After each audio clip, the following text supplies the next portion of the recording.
lewati setiap persoalan. Tuhan Yesus selalu menopangmu. Jangan berhenti harap padanya.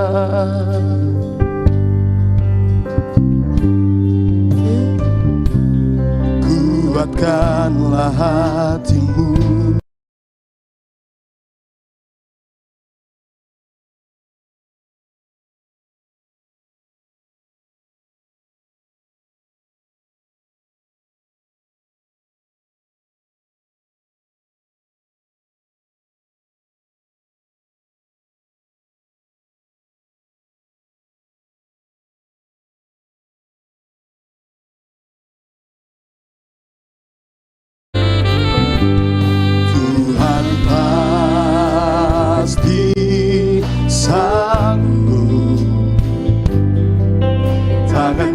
Takkan terlambat untuk mengangkatmu. Tuhan pasti sanggup, percayalah, Dia tak tinggalkanmu.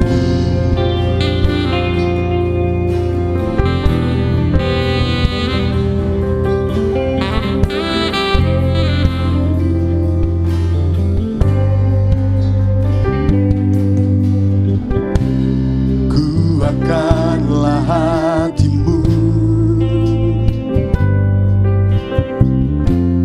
lewati setiap persoalan. Tuhan Yesus selalu menopangmu. Jangan berhenti harap padanya.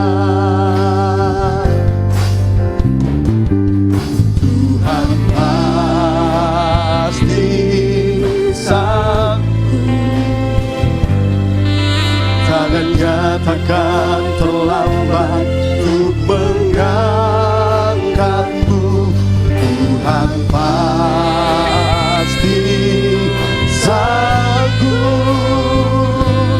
percayalah, Dia tak tinggalkanmu.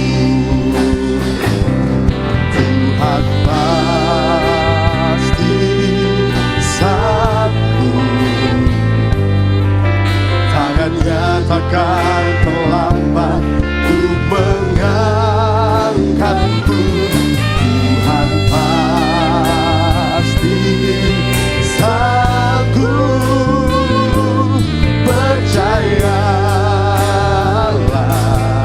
Dia tak tinggalkanmu.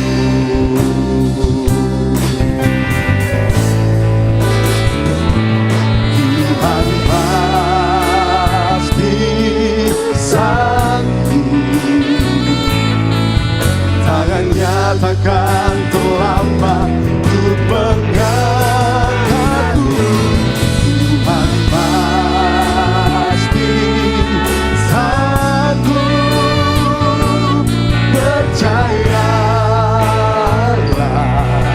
Dia tak tinggalkanmu. Percayalah, Dia tak tinggalkanmu. Percayalah, Dia tak tinggalkanmu.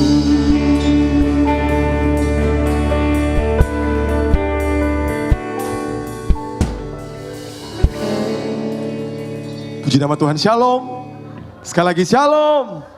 Puji nama Tuhan, kita bersyukur kepada Tuhan untuk hari yang bahagia bagi kita pada saat ini, amin. Kita bersyukur Dia Tuhan yang sanggup menolong kehidupan kita, amin. Musim-musim kehidupan kita, percayalah bahwa Dia yang sanggup menolong saya dan saudara, amin. Mari persiapkan hati kita pada saat ini, pagi ini kita mau menikmati hadirat Tuhan di tempat ini. Kita mau mempersembahkan yang terbaik, pujian penyembahan kita bagi nama Tuhan. Sebab Dia Tuhan yang layak ditinggikan. Sebelum kita memulaikan ibadah kita pada saat ini, mari kita tundukkan kepala, kita berdoa kepada Tuhan. Anugerah dan kebaikan Tuhan, itu yang terus kami rasakan dalam kehidupan kami. Tak pernah sedetik pun Kau membiarkan hidup kami Tuhan. Kami bersyukur untuk saat ini Tuhan. Kami masih boleh ada sampai saat ini Bapa. Kami ada di minggu yang pertama di bulan ini Tuhan. Sungguh kami bersyukur, sungguh kami berterima kasih penyertaan Tuhan sungguh sempurna dalam kehidupan kami. Banyak persoalan yang kami hadapi Tuhan. Banyak pergumulan yang kami hadapi Bapa. Tetapi satu yang kami tahu, Kau Tuhan yang selalu bersama-sama dengan kami. Kau takkan pernah membiarkan kami Tuhan untuk berjalan sendiri. Engkau selalu ada bersama-sama dengan hidup kami Bapa.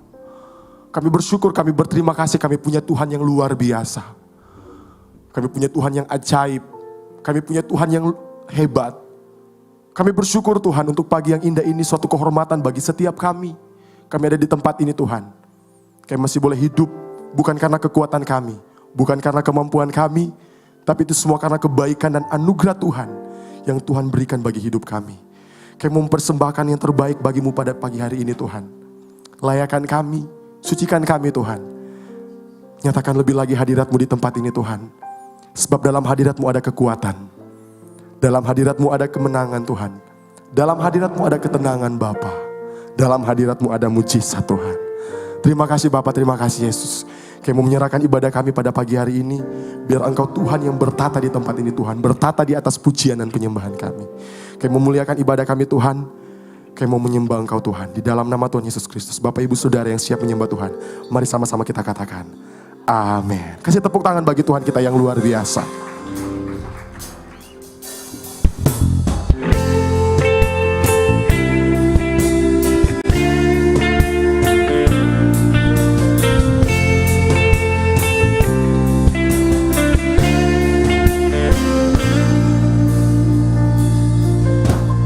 Penolong yang selalu setia, memenuhi keperluanku, tak pernah Dia mengecewakan. Yesusku tak pernah gagal. Sungguh Kau Tuhan yang tak pernah gagal dalam kehidupan kami. Terima kasih Tuhan Yesus.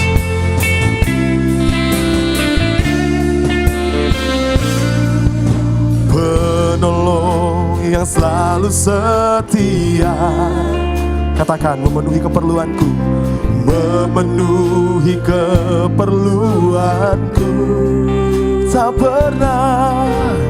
Tak pernah Dia mengecewakan. Yesusku tak beragam. Sama-sama katakan, segala perkara dapat ku tanggung di dalam Dia yang memberi kekuatan. Tuhan Yesus penolong dan sahabat. Tetap percaya Tuhan setia. Sungguh kami percaya Tuhan Kau setia bagi kami. Yang percaya katakan, penolong yang selalu setia. Sungguh Dia Tuhan yang memenuhi setiap keperluan kita, amin.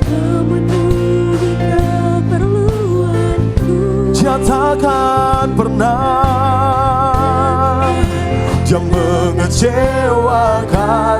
Sungguh Kau Yesusku, Yesusku tak pernah gagal. Sama-sama katakan, segala perkara dapat ku tanggung di dalam Dia yang memberi kekuatan. Tuhan Yesus penolong dan tetap percaya Tuhan setia. Katakan, segala perkara dapat ku tanggung, di dalam Dia memberi kekuatan. Tuhan Yesus penolong dan sahabat, tetap percaya Tuhan setia.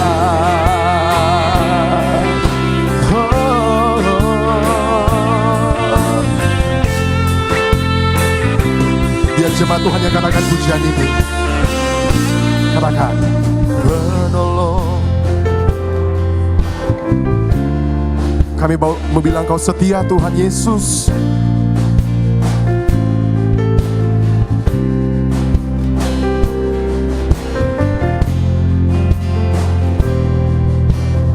Sungguh Kau Tuhan yang tak pernah mengecewakan kami. Sama-sama katakan, penolong yang selalu setia. Penolong yang selalu setia, memenuhi keperluanku. Tak pernah Dia mengecewakan.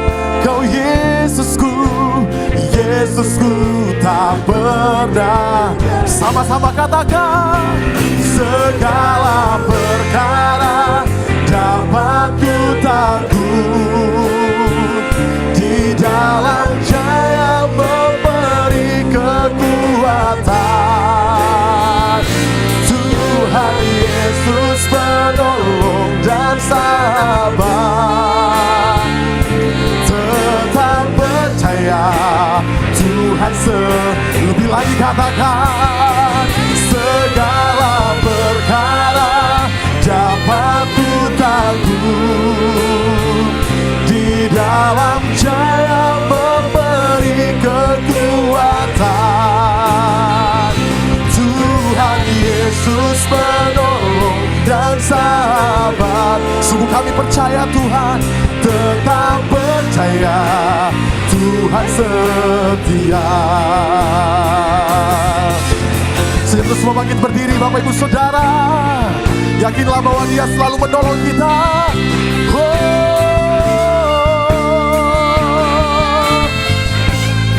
Sungguh Kau penolong dalam kehidupan kami Tuhan. Kami tidak perlu takut, sebab Kau selalu bersama kami Tuhan Yesus.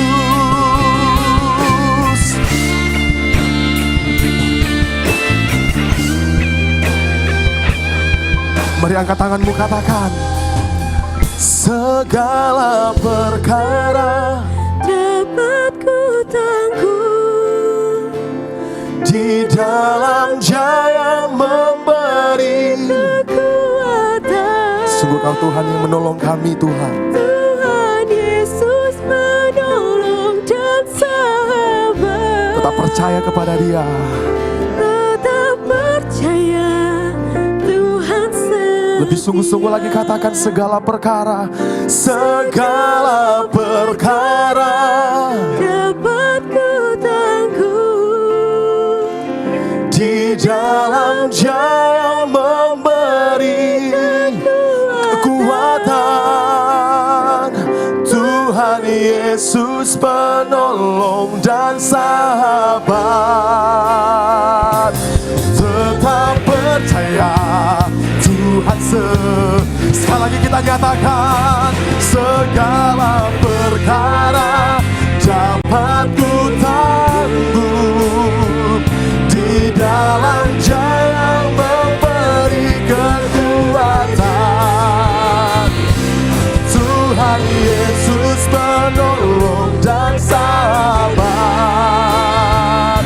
tetap percaya Tuhan setia. Katakan, tetap percaya, tetap percaya Tuhan setia. Sekali lagi katakan, tetap percaya Tuhan setia. Oh, mari kita sembah Dia.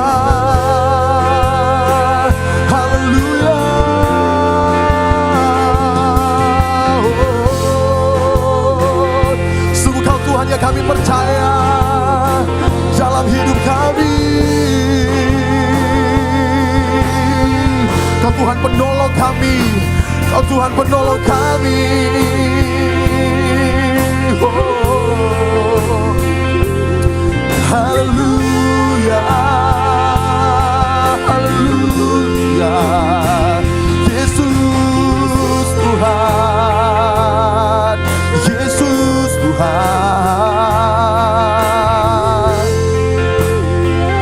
Kau penolong kami Tuhan. Tak ada yang dapat pisahkan kami dari kasih-Mu Tuhan. Mari Bapak Ibu Saudara terus sembah Dia. Haleluya.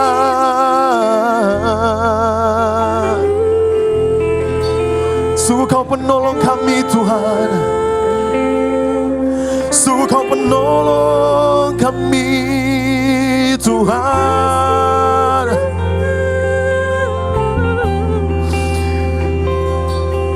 Tak ada yang dapat gantikan-Mu Tuhan. Kami tetap kuat sampai saat ini Tuhan. Kami percaya itu semua karena Engkau Tuhan. Kami berdiri sampai saat ini itu semua karena Engkau Tuhan. Mari persembahkan Bapak Ibu Saudara penyembahan-Mu yang terbaik kepada Tuhan. Mari angkat suaramu sembah Dia. Haleluya, haleluya.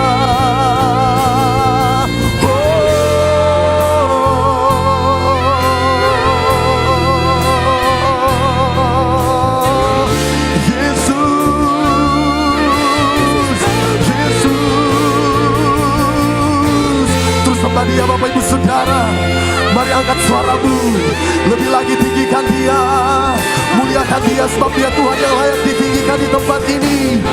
Haleluya.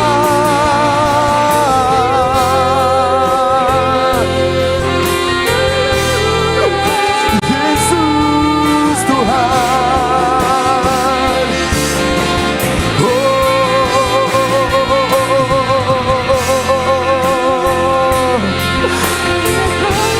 Segala perkara dapat kutanggung di dalam Dia yang memberikan kekuatan kepadaku, yaitu Engkau Tuhan Yesus.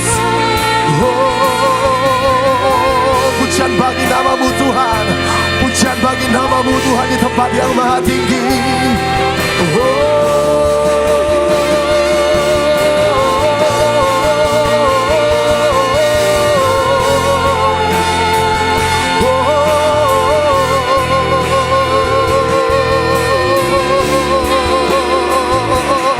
Lebih lagi Tuhan, lebih lagi penuhi hati kami Tuhan, penuhi hati kami Tuhan. Tuhan, kami mau berserah di dalam tangan-Mu Tuhan.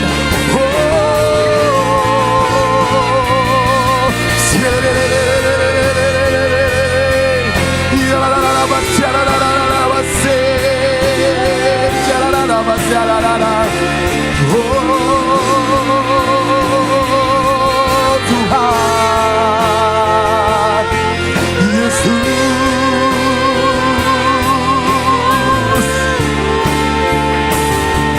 terima kasih, terima kasih, terima kasih,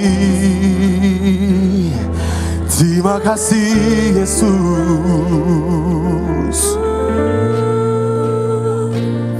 Terima kasih buat cinta-Mu Tuhan. Terima kasih pengorbanan-Mu yang selamatkan kami Tuhan. Kami bersyukur, kami bersyukur Tuhan Yesus. Terima kasih Tuhan Yesus. Terima kasih Tuhan Yesus. Terus sembah Dia Tuhan. Katakan terima kasih Tuhan Yesus. Kami ada sampai saat ini semua karena anugerah-Mu Bapa. Kami ada sampai saat ini semua karena kebaikan-Mu Tuhan.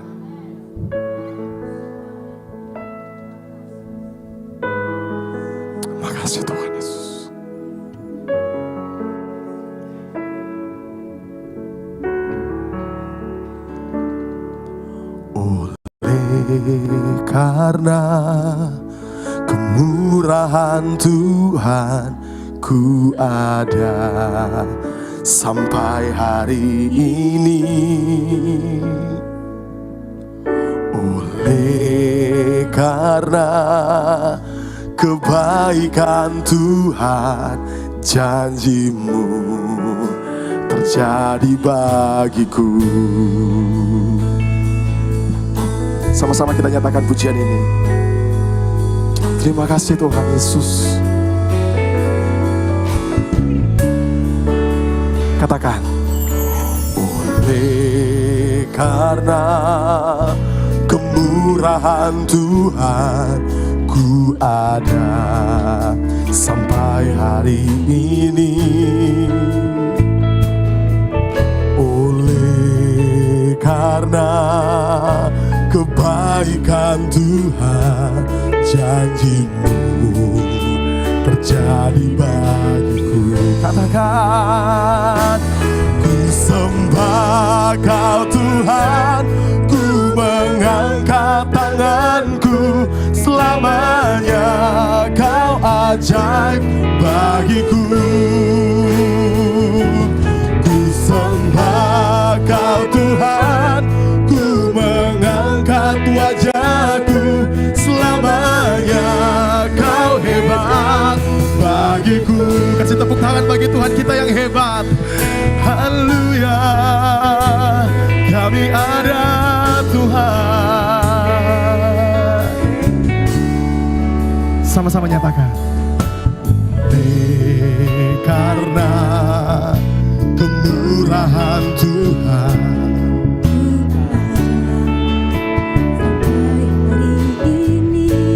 oleh karena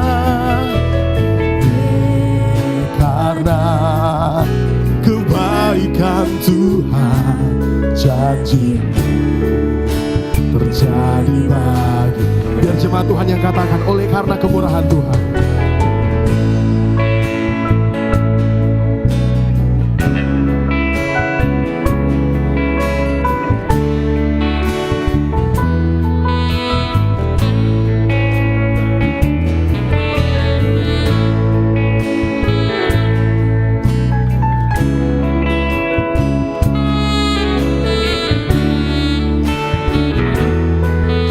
Sama-sama kita katakan, ku sembah Kau Tuhan, ku mengangkat tanganku, selamanya Kau ajaib bagiku.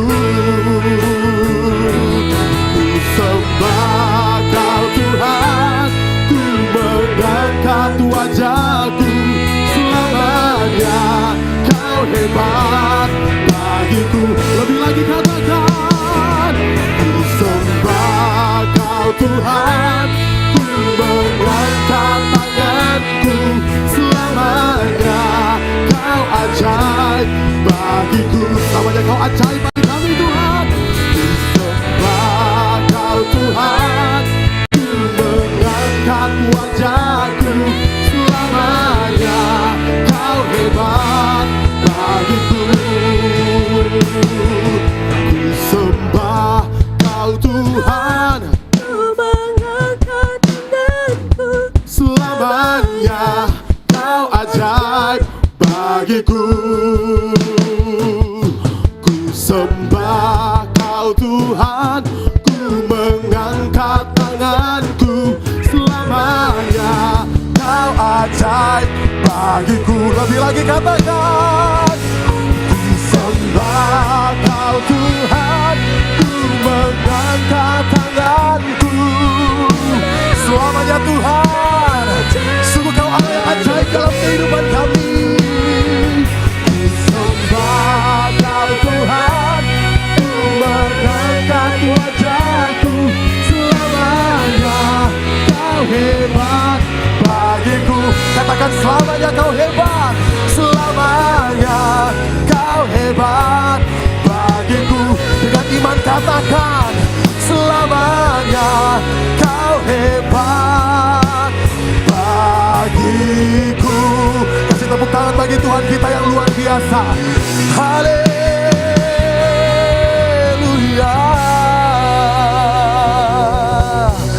mau nyatakan Engkau Tuhan yang terhebat dalam kehidupan kami. Kami bersyukur Tuhan, oleh karena kemurahan Tuhan, oleh karena kebaikan Tuhan, janji-Mu Tuhan terjadi dalam kehidupan kami. Kami bersyukur Tuhan untuk hadirat-Mu di tempat ini Tuhan. Lebih lagi pada pagi hari ini Tuhan, kami mau bersorak bersuka cita, kami mau bersuka. Yang siap bersorak bersuka cita bagi nama Tuhan. Mari sama-sama kita katakan, amin. Sekali lagi kasih tepuk tangan bagi Tuhan kita. Haleluya.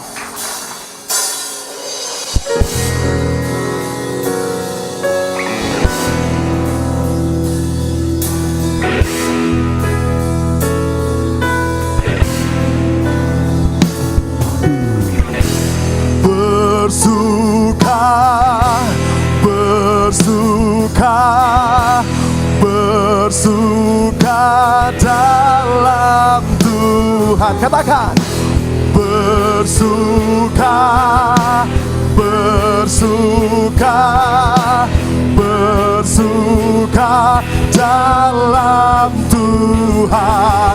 Mari kita memuji Tuhan. Haleluya. Sebab Dia Tuhan yang ajaib, amin.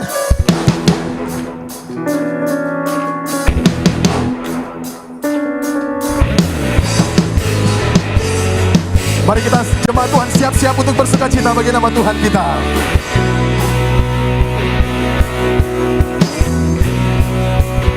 Sama-sama katakan, hari ini hari yang telah dijadikan Tuhan, mari kita bersuka. Katakan, hari ini hari yang telah dijadikan Tuhan, mari kita bersuka. Katakan, di dalam Tuhan. Oh, siap-siap melompat bagi nama Tuhan kita. Let's go. Bersuka, hey, bersuka dalam Tuhan. Mari bersuka, bersuka citalah. Bersuka, bersuka dalam Tuhan. Sekarang bersuka, bersuka citalah. Hey, hey.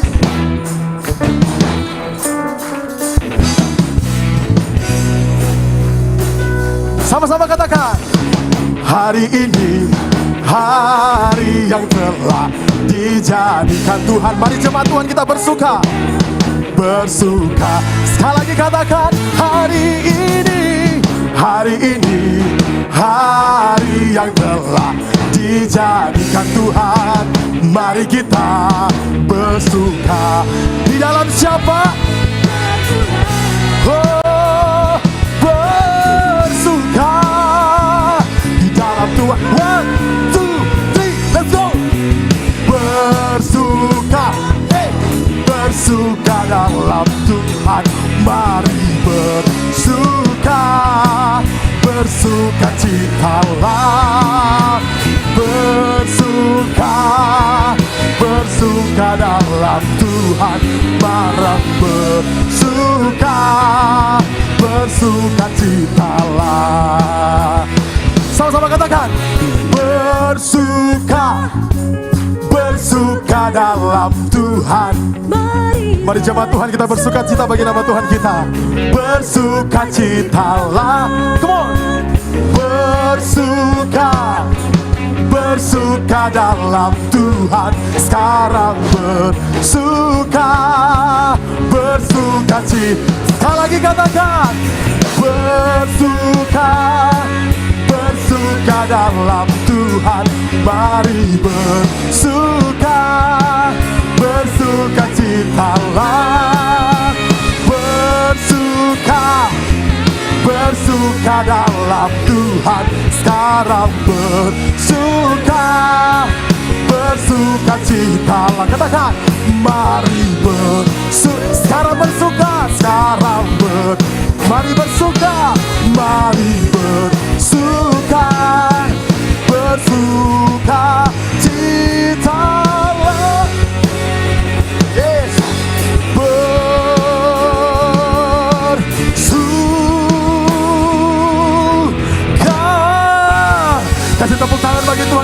luar biasa. Haleluya, haleluya.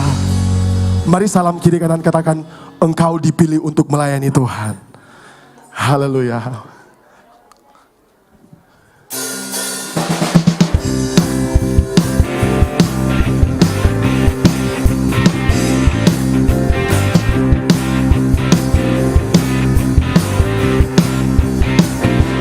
Kita dipilih dari segala bangsa. Katakan, kita dipilih jadi umatnya. Amin. Kita dipilih dan dikuduskannya, membawa kemuliaan hanya bagi Dia. Katakan, terimalah kemuliaan dan hormat kami, terimalah sembah kami, pujian kami, terimalah kemuliaan dan hormat kami, terimalah sembah dan pujian kami. Dari segala bangsa, katakan, kita dipilih jadi umatnya. Kita dipilih dan dikuduskannya, membawa kemuliaan hanya sekali lagi katakan, kita dipilih. Kita dipilih dari segala bangsa. Amin. Kita dipilih. Sungguh kita bersyukur Tuhan. Kita dipilih dan dikuduskannya, dan dikuduskan untuk membawa kemuliaan, kemuliaan hanya bagi. Sama-sama angkat tangan kita katakan, terimalah kemuliaan dan hormat kami, terimalah sembah kami, pujian kami, terimalah kemuliaan dan hormat kami, terimalah sembah dan pujian kami. Sama-sama kita angkat tangan, terimalah kemuliaan dan hormat kami, terimalah sembah kami, pujian kami, terimalah kemuliaan dan hormat kami, terimalah sembah dan pujian kami. Sekali lagi katakan, terimalah kemuliaan dan hormat kami, terimalah sembah kami, pujian kami, terimalah kemuliaan dan hormat kami, terimalah sembah dan pujian kami, terimalah sembah dan pujian kami, terimalah sembah dan pujian kami. Haleluya. Silakan duduk Bapak Ibu Saudara.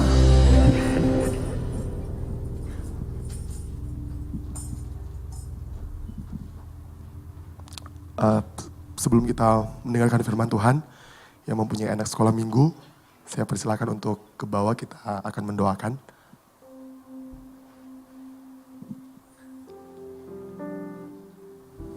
Puji nama Tuhan, mari kita siapkan hati kita.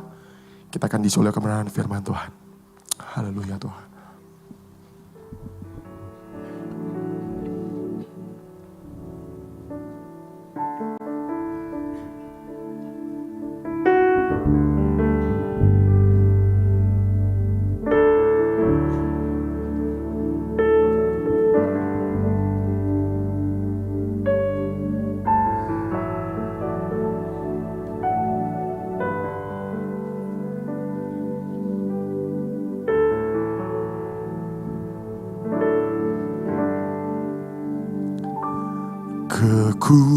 Kekuatan di hidupku, ku dapat dalam Yesus. Dia tak pernah tinggalkanku, setia menopangku, berseru berharap dalam Yesus. Ajaib Kau Tuhan, penuh kuasa, sanggup pulihkan keadaanku. Dalam tangan-Mu seluruh hidupku, tak akan goyah selamanya.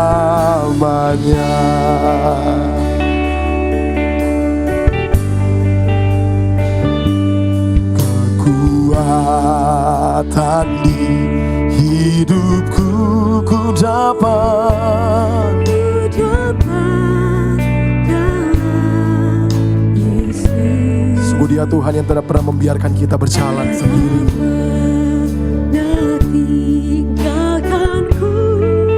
Setia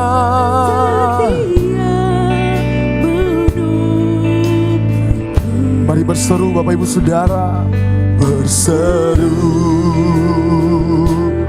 berharap dalam Yesus. Ajaib Kau Tuhan, penuh kuasa, sanggup pulihkan keadaanku.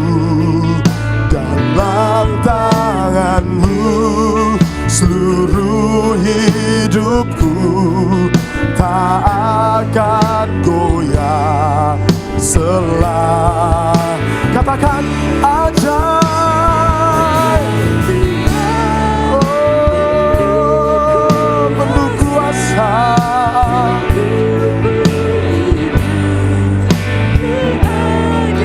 sungguh dalam tangan-Mu seluruh hidupku,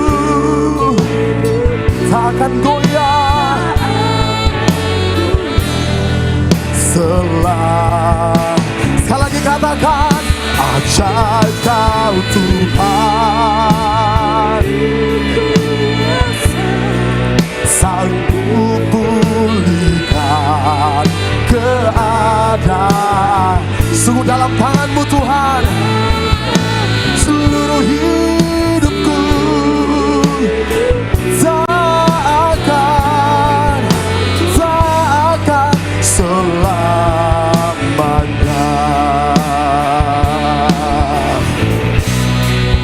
Ajaib Kau Tuhan, penuh kuasa, sanggup pulihkan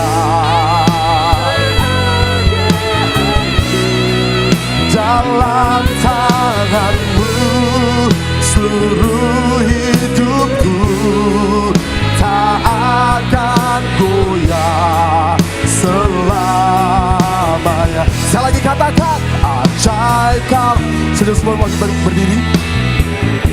Kuasa sanggup pulihkan keadaanku. Dalam tangan-Mu Tuhan, tak akan goyah selamanya. Mari katakan ajaib Kau Tuhan, penuh kuasa, sanggup pulihkan keadaanku.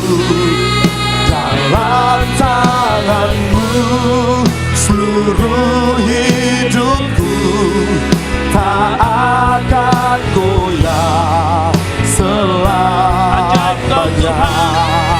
Ajaib Kau Tuhan,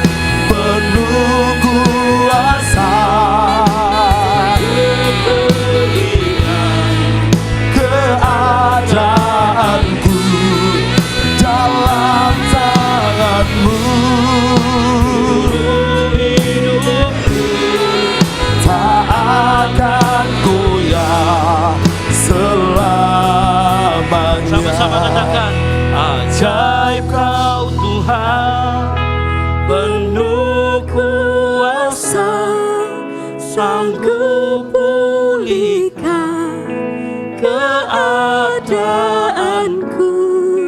Dalam tanganmu seluruh hidupku. Tak akan goyah selama. Biar cuma Tuhan saja yang katakan ajaib kau Tuhan.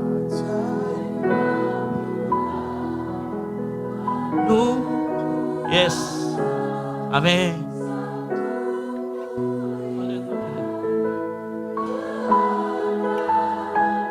Amin. Dalam tanganmu seluruh hidup.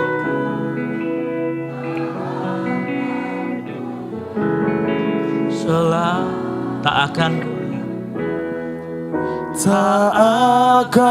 goyah selamanya. Tak akan goyah selamanya.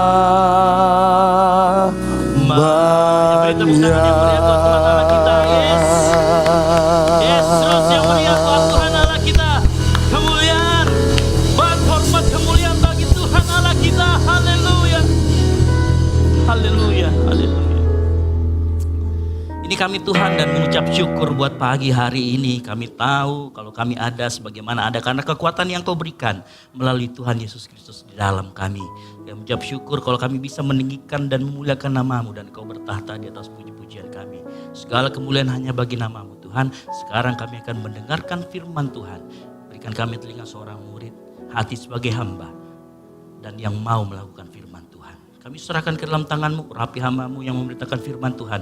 Biar apa yang keluar dari mulut lidah hamba-Mu adalah isi hati-Mu. Di dalam nama Tuhan Yesus Kristus kami juga mengusir seluruh roh-roh kegelapan atau rasa malas kami yang mungkin saat ini menyerang kami saat kami mendengarkan firman Tuhan. Biar nanti jemaat-Mu saat mendengarkan firman Tuhan dapat konsentrasi ke depan. Tidak membuka handphone, WhatsApp atau update status apapun Tuhan. Kami serahkan ke dalam tangan-Mu di dalam nama Tuhan Yesus Kristus.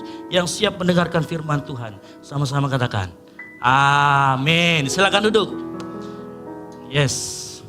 Shalom. Kita beri tepuk tangan dulu buat tim pemuja dan penyembah pagi hari ini, luar biasa. Saya yakin kita semua kabarnya baik-baik. Bahkan luar biasa pagi hari ini, amin. Karena Tuhan kita luar biasa, makanya kita dikasih kekuatan yang luar biasa. Sama seperti judul khotbah kita pagi hari ini, kita akan berbicara tentang kuat dalam tekanan. Ya, mari kita buka sama-sama Alkitab kita. Kita buka di 2 Timotius 2 ayat 1 sampai yang ke-6. Kita akan belajar bersama-sama pagi hari ini kebenaran firman Tuhan mengenai kuat dalam tekanan. Nah, kalau saya membaca firman Tuhan karena saya menggunakan edisi terjemahan baru yang versi kedua, mungkin kalau ada sedikit perbedaan dengan Bapak Ibu Saudara sekalian mohon dimaklumi karena saya menggunakan terjemahan baru yang edisi kedua. Ya. Jadi mungkin ada sedikit tetapi itu tidak mengurangi makna, justru dengan ternyata terjemahan baru yang kedua ini memperdalam kita dalam memaknai firman Tuhan. Yang sudah ketemu katakan amin. Saya jemput jemaat Tuhan bangkit berdiri. Saya akan bacakan ayat yang genap Bapak Ibu Saudara sekalian, ayat yang ganjil. Yang mengerti katakan amin. 2 Timotius 2 ayat 1 sampai ke 6 saya akan bacakan ayat yang pertama, panggilan untuk menderita. Sebab itu anakku, jadilah kuat oleh anugerah dalam Kristus Yesus. Ayat yang kedua.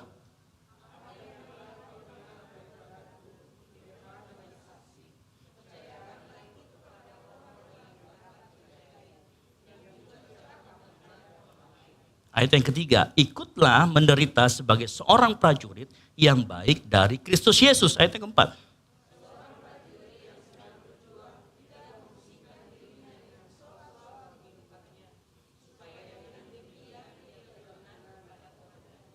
Seorang olahragawan hanya dapat memperoleh mahkota sebagai juara apabila ia bertanding menurut peraturan-peraturan olahraga. Ayat yang ke-6, kita sama-sama. Seorang petani yang bekerja keras haruslah yang pertama menikmati hasil usahanya. Amin, silakan duduk. Berbagai orang yang mendengarkan firman Tuhan, merenungkan dan melakukannya dalam kehidupan sehari-hari.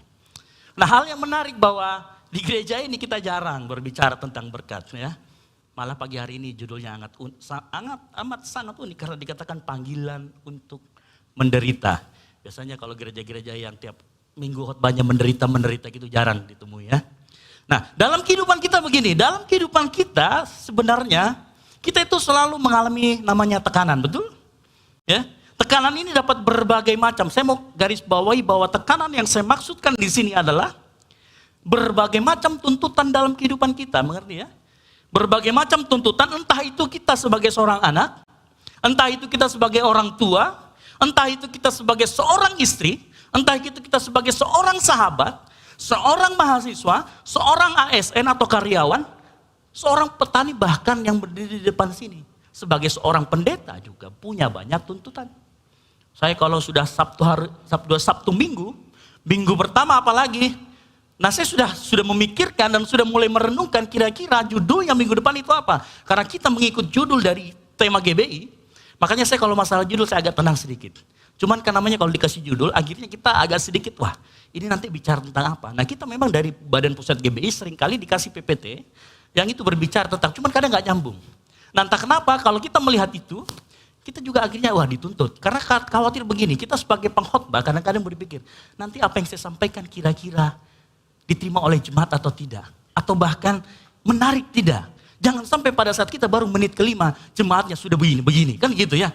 Ah ini harus diakalin biasanya. Kita sampai memikirkan hal itu. Itu tuntutan. Artinya apa? Dalam tuntutan itu kita mau berikan yang terbaik. Pemain musik juga sama. Ya kalau sudah Sabtu Minggu, Jumat Sabtu Minggu mereka dituntut untuk latihan. Dan tuntutan itu adalah sebuah tekanan. Sama-sama katakan amin. Jadi engkau dan saya dalam kehidupan ini statusmu itu otomatis membuat engkau menerima suatu tuntutan. Ya. Tuntutan ini juga adalah sebuah tanggung jawab. Tuntutan ini kalau kita tidak bisa kelola dengan baik, ya seperti misalkan saya seorang ASN, seorang karyawan juga, tapi seorang suami juga, seorang ayah juga, seorang hamba Tuhan, tuntutannya banyak. Nah kalau dengan banyaknya tuntutan itu kita tidak bisa kelola dengan baik, makanya sering katanya orang ketemu namanya overload ya, istilah-istilah zaman sekarang overload. Kalau enggak overload apa?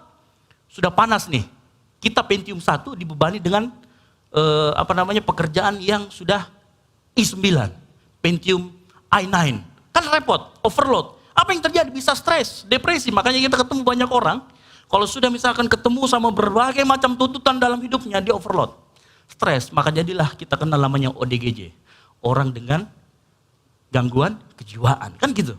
Nah ini yang terjadi dalam kehidupan kita kalau kita tidak bisa kelola dengan benar. Itu yang pertama. Yang kedua, kalau kita tidak punya kekuatan untuk mengelola itu. Saya mau kasih tahu pagi hari ini, selama engkau hidup, tidak mungkin seseorang itu hidup tanpa tekanan. Yang setuju katakan amin. Saya mau ulangi lagi, tidak mungkin seseorang itu hidup tanpa tekanan atau tuntutan. Karena tekanan saya katakan tadi itu juga bisa berarti sebuah tanggung jawab atau perkara yang diberikan engkau tanggung jawab di dalamnya. Ya. Tekanan bisa berarti sebuah tanggung jawab atau sebuah perkara yang dipercayakan. Makanya kalau kita perhatikan orang menikah, saya kemarin kan ponakan baru menikah. Nah sebenarnya pada saat dia menikah, maka yang berubah bukan cuma statusnya, yang dari bujangan atau dari jomblo, menjadi tidak jomblo, atau menjadi pria beristri atau suami, wanita bersuami. Tidak hanya seperti itu berubah statusnya, tidak berubah menjadi istri dari seorang suami atau itu, tetapi juga apa yang bertambah di sana, yang bertambah adalah tugas dan tanggung jawabnya bertambah, tuntutan hidupnya bertambah menjadi seorang istri atau suami. Makanya di dalam pernikahan bukan hanya dikatakan di sana harus sehat secara materi, tetapi secara spiritual, secara rohani, secara mental juga harus sehat. Kenapa? Karena tadi bukan hanya status yang bertambah, tetapi tuntutan dalam hidupmu, tekanan dalam hidupmu akan bertambah. Saya kasih contoh, sebelum menikah kita bebas Sabtu Minggu atau hari Jumat, mau kemana saja. Mau naik gunung silakan, gak ada yang dipikirin. Begitu engkau menjadi seorang suami, harus ada tuntutan lagi. Membahagiakan anak dan istri, spending waktu untuk anak dan istri. Nah ini sebuah tuntutan, jadi bukan hanya status, tetapi ada tambahan tuntutan di sana. Jangan sampai kita menikah atau pacaran sama orang yang tidak siap secara rohani ataupun secara mental. Ya, jadi kalau cewek cari cowok di gereja, kalau cowoknya kemudian disuruh tunjuk berdoa makan, baru dia lari, jangan dipacarin. Ditunjuk doa makan saja lari, jangan dipacarin itu. Tidak siap secara mental untuk menjadi seorang imam. Ya. Makanya di ibadah raya 2, saya bikin sekarang gantian pemuda-pemuda yang cowok-cowok ini harus berdoa syafaat nanti. Iya kan? Kak saya enggak bisa, saya enggak mau tahu. Nah, kan gitu kan. Kamu belajar, itulah gunanya komsel, diajarin supaya berdoa. Ya. Jadi kalau misalkan kita enggak bisa seperti itu, ternyata tuntutan itu ada. Dan sebenarnya kalau tuntutan itu datang, ya kita harus belajar kelola itu. Belajar punya power, punya kekuatan untuk mengelola itu. Ya. Dari pembacaan kita pagi hari ini, di 2 Timotius 2 itu dikatakan begini, Timotius itu secara tanggung jawab, dia adalah seorang penilik jemaat. Nah penilik jemaat itu sama seperti sekarang adalah seorang gembala. Tuntutannya juga adalah seorang hamba Tuhan, seorang gembala. Dia juga anak rohani dari Paulus. Tetapi dia juga anak secara jasmani dari kedua orang tuanya. Nah semenjak dia mengambil pelayanan, tuntutan dalam kehidupannya, tekanan dalam kehidupannya juga bertambah. Nah pagi hari ini kita akan belajar dari apa yang dikasih tahu Paulus kepada Timotius. Bagaimana dia bisa kuat dalam tekanan, dalam memenuhi berbagai macam tuntutan dalam hidupnya. Nah kita baca sama-sama. Saya akan coba berkhotbah eksposisi pagi hari ini. Ya. 2 Timotius 2 ayat pertama dikatakan begini. Sebab itu, hai anakku, jadilah kuat. Sama-sama ngomong, jadilah kuat. Oleh kasih karunia dalam Kristus Yesus. Di sini Paulus menasehatkan Timotius untuk menjadi kuat oleh kasih karunia Kristus Yesus. Apa artinya? Saya mau kasih tahu begini. Kalau kita ngomong kata kasih karunia yang pertama, artinya begini. Tuhan itu memberikan kekuatan kepada kita cuma-cuma, gratis. Nah, kalau Tuhan berikan kita kekuatan, artinya jalan yang kita tempuh tidak mudah, betul? Makanya orang Kristen itu diberikan kekuatan bukan cuma sekedar kemudahan. Yang setuju katakan amin. Saya ulangi, ya. Oleh karena Tuhan memberikan kita kekuatan, dari situ kita mengerti bahwa yang Tuhan berikan adalah kekuatan bukan kemudahan. Makanya kalau kau hidupmu dalam keadaan susah, engkau struggle di sana, ya Tuhan tahu engkau akan diberikan kekuatan di sana dan kau mampu melaluinya. Pagi hari ini saya nggak tahu apa pergumulan dan masalahmu. Saya bukan seorang yang punya karunia nabi, jabat tangan terus bisa melihat, itu orang indigo namanya ya. Saya nggak punya kemampuan itu, tapi saya mau pastikan, kalau engkau mengalami segala macam pergumulan, segala macam tekanan pagi hari ini, Tuhan tahu engkau sanggup melaluinya dengan kekuatan yang diberikan. Oleh karena itu, perhatikan, orang Kristen seringkali diberikan kekuatan, bukan cuma sekedar kemudahan. Ini artinya begini, Tuhan mau kekuatan yang ada yang dia berikan itu bukan sekedar kekuatan yang karbitan. Tahu yang karbitan? Kalau orang pergi KKR, disuruh maju ke depan, ditumbang tangan, dia jeblak, jatuh, bergetar-getar, pulang tapi hidupnya tetap sama. Cuman pada saat KKR saja, dia punya kekuatan. Tapi begitu keluar dari ruangan, begitu selesai KKR, 5 menit aja. Ya ada film itu, superhero kalau dia minum obatnya cuma bertahan 5 menit. Dia menjadi kuat. Nah, itu karbitan. Tuhan gak pengen kita seperti itu. Kalau dia berikan kekuatan, kekuatan itu akan permanen tinggal di dalam kita. Dan kita sedang dilatih, yang setuju katakan amin. Tuhan mau dalam pertumbuhan iman kita itu miliki kekuatan agar mampu menampung, menanggung segala macam tanggung jawab dan tuntutan yang Tuhan telah berikan dalam kehidupan kita. Nah kalau Tuhan berikan kekuatan, maka sebenarnya Tuhan mau kita mengikuti proses. Sama-sama katakan proses. Nah Tuhan suka yang namanya proses ketimbang hasil. Nah pagi hari ini kalau engkau diberikan kekuatan, engkau juga harus mengerti. Oh berarti ini ada proses yang harus saya lalui. Makanya jangan patah semangat. Jangan engkau gagal, jangan engkau merasa gagal. Kalau misalkan di tengah jalan, aduh kok ini ada yang salah ya. Engkau ngulangin lagi, gak ada masalah, gak apa-apa. Itu proses. Dan seringkali saya katakan, orang lebih banyak belajar dari kegagalan ketimbang sukses. Karena pada saat dia gagal, dia tahu, oh ternyata saya gagalnya gara-gara ini. Oh ternyata saya gagalnya di titik ini. Dan dia akan coba lagi. Makanya Tuhan ngomong, dia suka proses. Yang kedua artinya dikatakan di sini oleh kasih karunia Tuhan Yesus. Artinya begini, arti yang kedua selain yang pertama engkau diberikan kekuatan secara cuma-cuma. Yang kedua sumbernya artinya hanya Tuhan. Kalau ditekan oleh kasih karunia, yang pertama gratis, yang kedua sumbernya adalah Tuhan. Engkau hanya boleh bergantung kepada satu hal yang kekal, yaitu Tuhan. Jangan andalkan kekuatan dari koneksi kita, pangkat, harta, kekayaan kita, karena itu sifatnya fana. Begitu itu hilang, engkau gak punya sandaran lagi. Dan kau akan kecewa. Tapi saat engkau tahu bahwa sumbernya dari Tuhan, kau mau bergantung sama Tuhan. Yang setuju katakan amin. Tuhan mau engkau dan saya tidak bergantung pada sesuatu yang fana. Tuhan mau engkau bergantung betul-betul pada sesuatu yang kekal, yaitu Tuhan itu sendiri. Karena dia gak berawal dan dia tidak punya akhir. Dia kekal selama-lamanya. Nah pagi hari ini kalau dikatakan jadilah kuat oleh kasih karunia Yesus Kristus. Ingat, kekuatanmu cuma-cuma dari Tuhan. Yang kedua, bergantunglah sama Tuhan.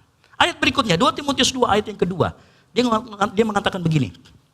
Apa yang telah engkau dengar daripadaku di depan banyak saksi, percayakanlah itu kepada orang-orang yang dapat dipercayai, yang juga cakap mengajar orang lain. Nah saya mencoba menemukan apa sih sebuah koneksi dengan ayat yang di atasnya. Saya katakan tadi di awal begini. Tidak mungkin seseorang itu hidup tanpa tekanan. Yang setuju katakan amin. Nah begini, karena tekanan itu merupakan sebuah tanggung jawab atau sebuah yang dipercayakan. Makanya tekanan itu, apa yang dialami oleh Timotius dalam cerita ini, menjadikan dia dapat dipercaya. Mengerti ya? Kalau orang diberikan sebuah tanggung jawab, ada tanggung jawab yang Tuhan berikan. Makanya dia menjadi seseorang yang dapat dipercaya. Nah kalau kayak kita kemarin nih, saya kasih gambaran. Orang kemarin menikah ya, ponakan Messi dan Dr. Jeremy menikah. Pada saat orang tuanya memberikan anak perempuannya, waktu di GPD Bethesda, kepada Jeremy. Jeremy saat itu diberikan kepercayaan untuk menjaga anaknya. Nah ini juga berlaku dalam kehidupan kita. Tuntutan atau tanggung jawab yang Tuhan berikan kepada kita, itu menjadikan artinya engkau dan saya dapat dipercaya. Yang setuju katakan amin. Makanya kita bisa berpikir sebaliknya. Kalau kita tidak diberikan tuntutan atau tekanan dalam kehidupan kita, mungkin engkau belum dapat dipercaya sama Tuhan.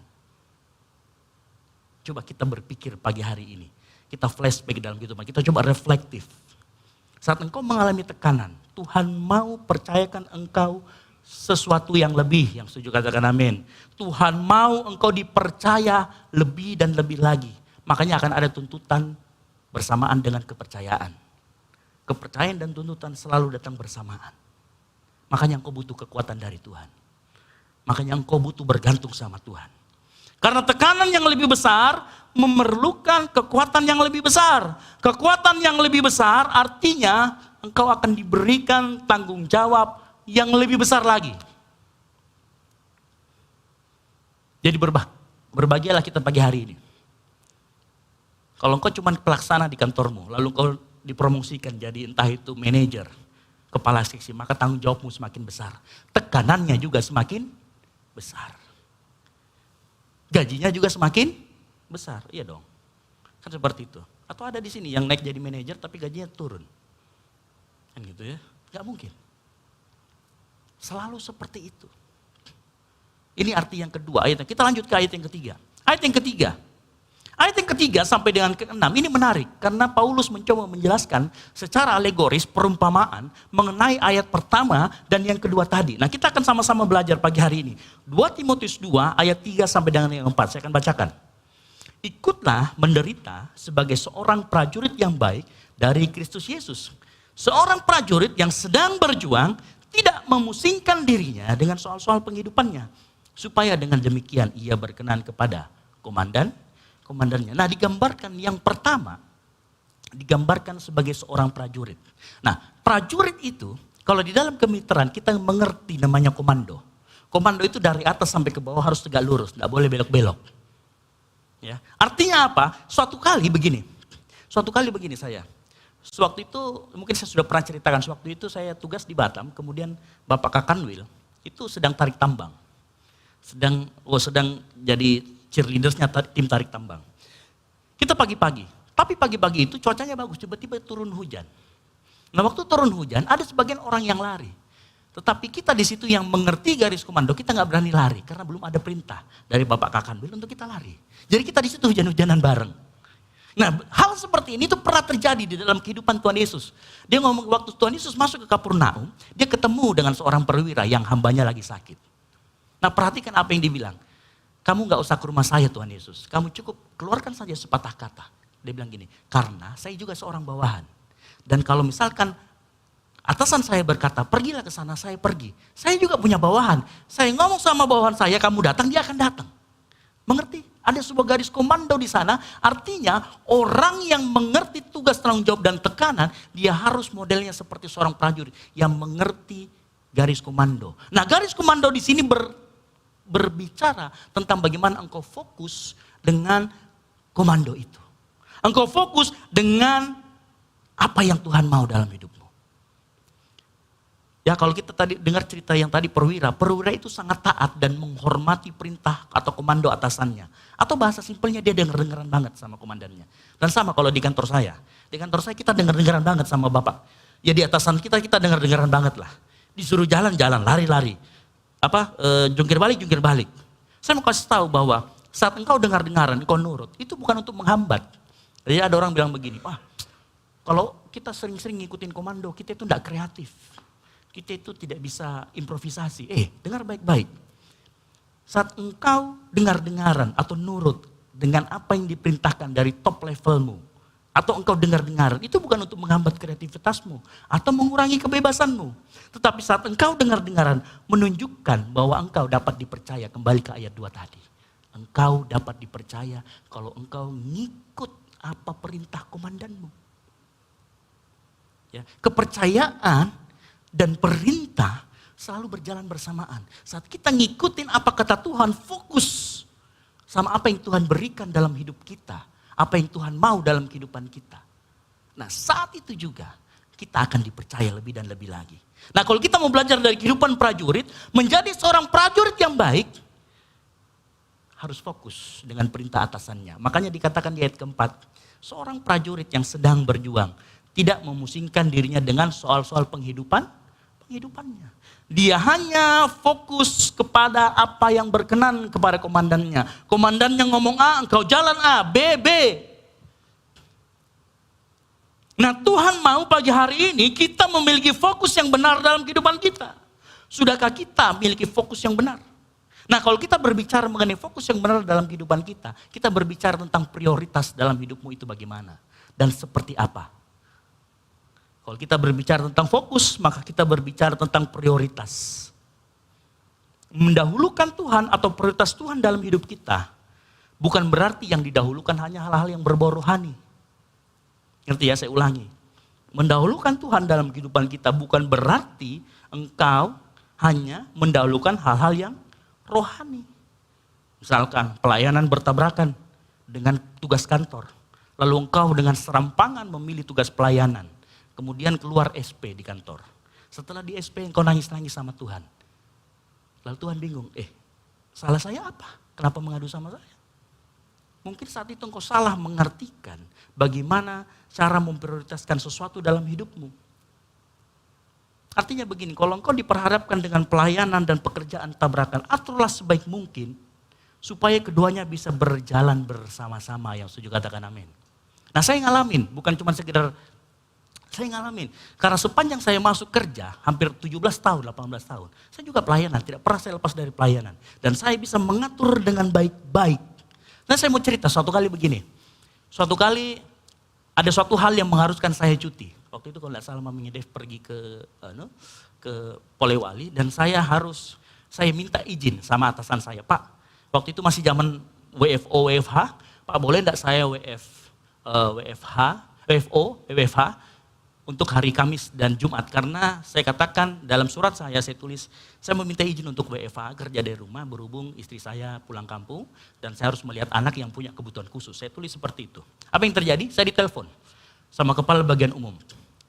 Ditelepon sama, Sarah, kamu menghadap sama saya. Menghadap? Siapa? Gimana Pak? Begini, saya ini mengerti keadaanmu, dan saya tahu kinerjamu bagus. Begini saja, kamu setiap minggu sekarang saya kasih.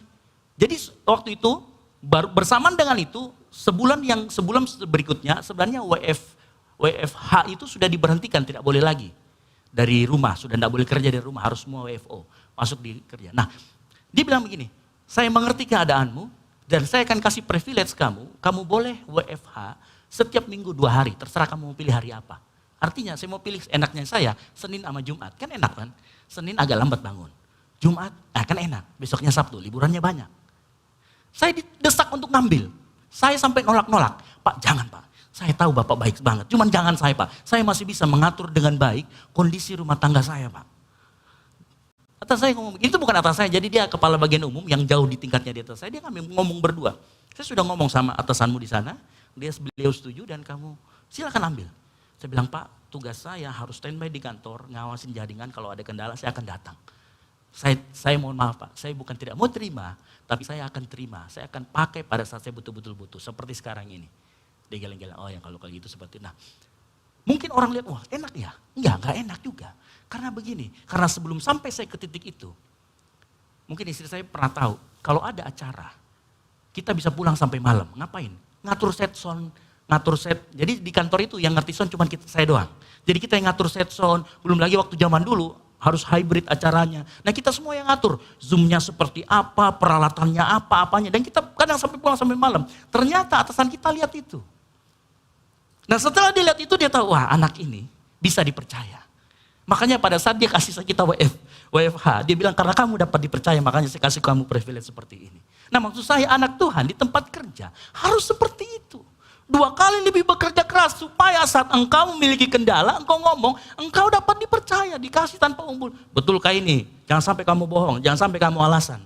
Supaya engkau enggak dipertanyakan seperti itu. Firman Tuhan dalam 1 Timotius 6 ayat 2 berkata begini, jika Tuhan mereka seorang percaya, artinya orang yang percaya dengan Tuhan, janganlah ia kurang disegani karena bersaudara dalam Kristus. Melainkan hendaklah ia dilayani mereka dengan lebih baik lagi. Karena Tuhan yang menerima berkat pelayanan mereka adalah saudara mereka yang percaya dan kekasih.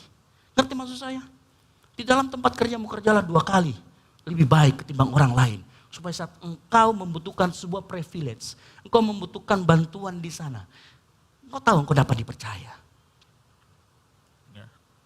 Pak Nana juga ngalamin, dulu pernah saya dengar ceritanya.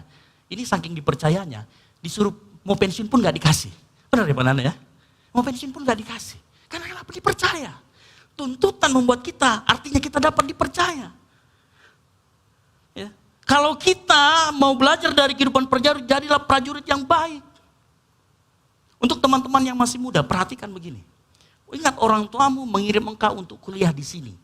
Maka atur kuliahmu sebaik mungkin. Lalu melayani Tuhan. Saya tidak ingin pelayananmu menghancurkan kuliahmu. Atau sebaliknya. Ya, ada anak-anak curhat ke saya. Kak, saya kalau ke karismatik dimarahi sama orang tua saya.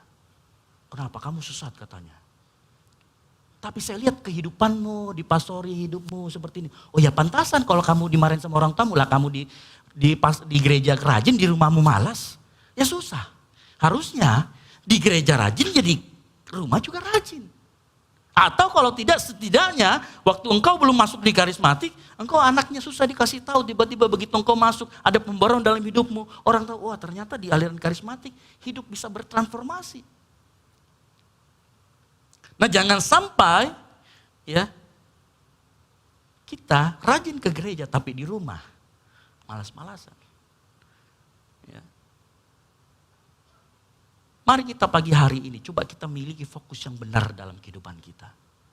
Kita atur prioritas hidup kita yang benar. Ada banyak orang yang saya tahu di tempat ini.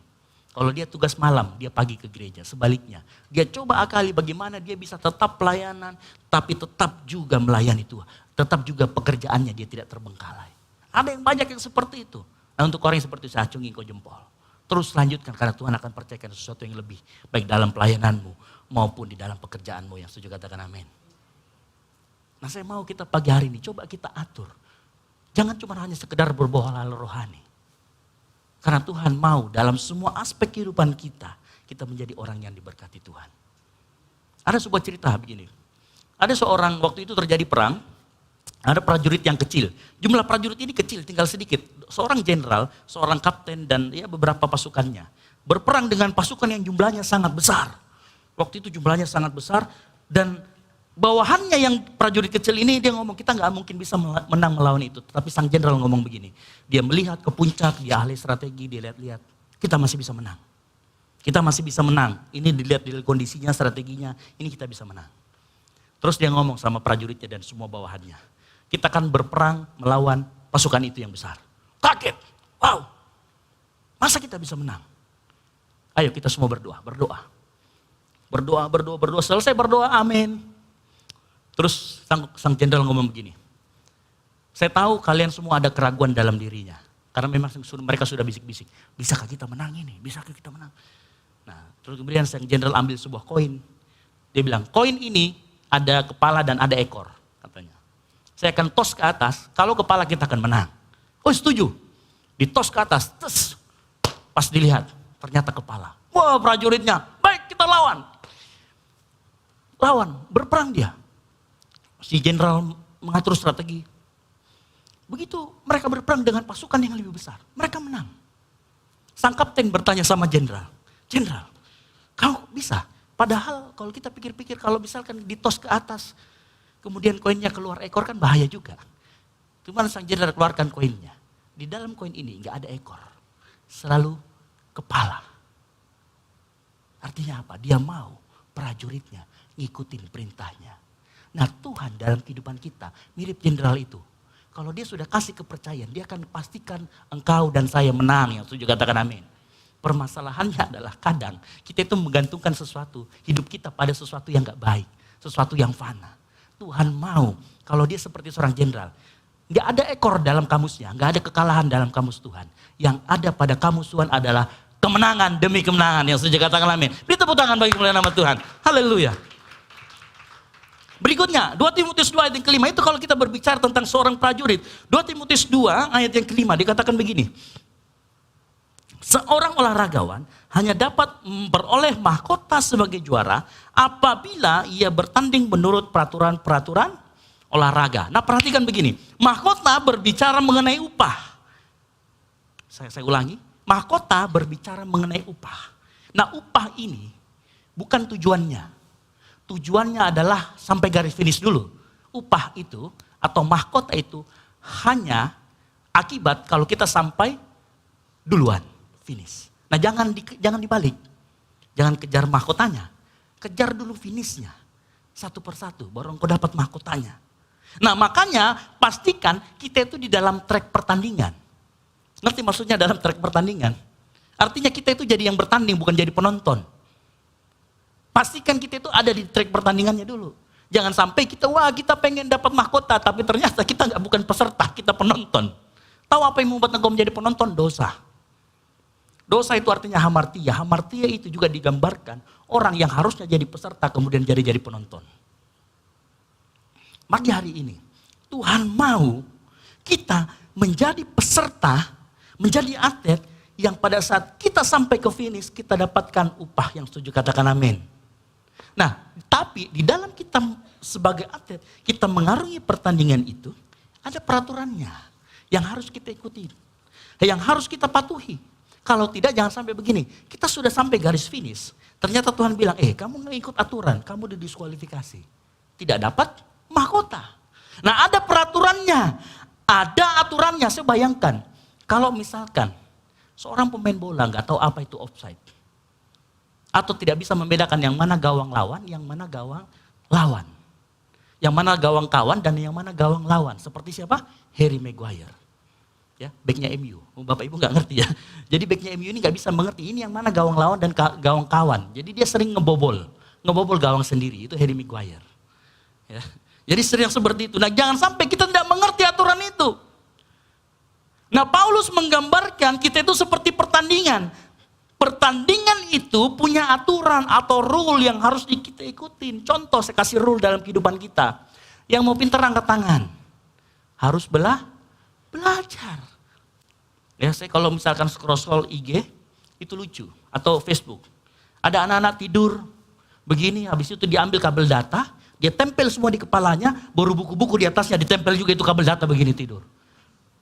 Dalam hati saya, ada ya teknik seperti ini ya. Dulu sepengetahuan saya buku dikasih jadi bubur. Ternyata sekarang sudah 4.0. Jadi buku ditempel di atas tempat tidurnya, Tempat tidurnya dikasih kabel datanya ditempel di jidatnya. Dia tidur. Tidak seperti itu. Ada rule-nya, ada aturannya. Kalau engkau mau pintar, belajar. Kalau engkau mau juara pada saat ujian, ya belajar. Jangan nyontek. Begitu. Kalau nyontek ketahuan diskualifikasi. Kalau engkau tahu, engkau takut besok ada ujian, atau ada sesuatu, jangan begadang malamnya. Karena kalau begadang besok ngantuk. Itu aturannya, ada rule-nya yang kita harus ikutin. Kalau engkau mau disayang sama orang tuamu di rumah, rajin. Kalau engkau mau dipercayakan lebih sama orang tuamu, ya rajin. Jangan malas-malasan. Ada banyak aturan kita sebagai manusia secara umum yang merupakan peraturan umum yang berlaku untuk seluruh dunia. Contoh dalam segi kesehatan. Tubuh kita, kalau kebanyakan makan daging, ya pincang juga jalannya, asam urat. Ya, jadi kemarin waktu pernikahan Dr. Jeremy dan Dr. Messi, saya bilang sama istri saya pakai strategi. Kita jangan ambil nasinya. Kalau nasi banyak di rumah, nasi goreng merah banyak juga di jalan. Nasi gorengnya banyak. Kita incar saja lauknya. Jadi saya suruh sama istri saya, jangan ambil yang di belakang. Kan saya duduk dekatnya yang prasmanan ini. Ambil yang di tengah sana, yang daging kambing, apa semua di sana, udon, ambil aja yang itu semuanya. Jadi kemarin saya ini sama Pak Nana, di meja saya semuanya saking lauk-lauknya saja. Saya bilang itu strategi. Cuman begitu kita makan kambing, malam-malamnya ada sudah nyut-nyut sedikit. Nah itu juga aturan. Supaya jangan terlalu banyak makan daging. Harus mengerti umur, ada aturannya. Itu rule juga dalam kehidupan kita.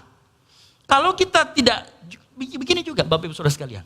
Kalau kita makan terlalu banyak asam urat, kita juga gak bisa melayani Tuhan dengan benar. Bayangkan kalau hari ini, saya asam urat, kemudian saya khotbah, saya begini pincang. Kan susah juga, gak bisa konsentrasi sama tiba-tiba di pinggang itu nyut-nyut. Saya pernah Bapak Ibu Saudara sekalian seperti itu nyut-nyut asam urat berapa kali. Belum lagi kalau kolesterol, kepala sakit tegang dari sini sampai sini. Itu juga gak baik. Itu aturannya. Kita hidup di dunia ini. Aturan lagi, kita hidup di dunia ini ngirup oksigen, betul? Ada yang di sini ngirup anak gajah?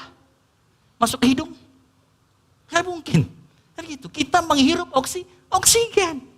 Nah itu aturannya. Coba kalau misalkan kita ngirup, kemudian ada knalpot motor, kita di knalpot motor begini. Kalau tidak kita semaput. Karena ada aturannya. Sama seperti kita punya rule-nya. Dalam kehidupan kita punya rule. Ikuti aturan itu, maka engkau akan sampai di finish. Dan bukannya sampai di finish, dikasih mahkota. Nah permasalahannya banyak orang yang pengen jalan pintas. Ya, banyak orang pengen jalan pintas, pengen kaya. Apa yang dia lakukan? Pergi ke pesugihan, ke dukun. Naik ke gunung bawah karang. Gak turun-turun. Bertapa ternyata di sana. Cari pesugihan. Itu jalan pintas.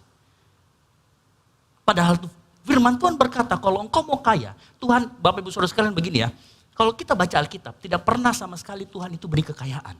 Mujizat kekayaan tidak pernah tercatat di dalam Alkitab, saya kasih tahu. Kekayaan secara materi itu nggak pernah Tuhan kasih.